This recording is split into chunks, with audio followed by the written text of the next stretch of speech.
Health news మీకోసం.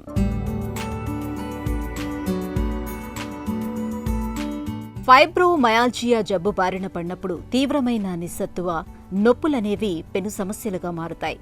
దీర్ఘకాలం పాటు వేధించే ఈ జబ్బు ఎందుకొస్తుందో ఖచ్చితంగా తెలియదు. చికిత్స కూడా కష్టతరమే. తాజాగా దీనికి సంబంధించిన కొత్త విషయం బయటపడింది.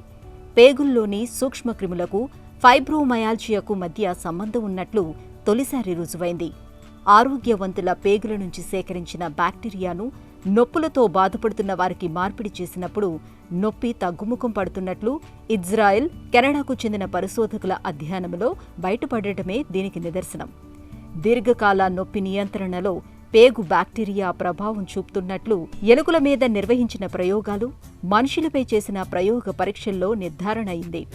ప్రపంచవ్యాప్తంగా సుమారు 2% నుంచి 4% మంది ఫైబ్రోమయాల్జితో బాధపడుతున్నారని ఒక అంచనా.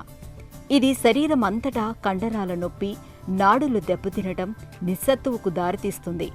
దీని బారిన పడ్డవారిలో పేగు బ్యాక్టీరియా తీరుతెన్నులు చాలా భిన్నంగా ఉంటున్నట్లు 2019లో నిర్వహించిన అధ్యయనంలో బయటపడింది. ఇదే ఆరోగ్యవంతుల నుంచి సేకరించిన పేగు బ్యాక్టీరియాను మార్పిడి చేస్తే ఎలా ఉంటుందోననే ఆలోచన రేకెత్తించింది. మొత్తం 14 మందిపై దీన్ని ప్రయోగించి చూశారు.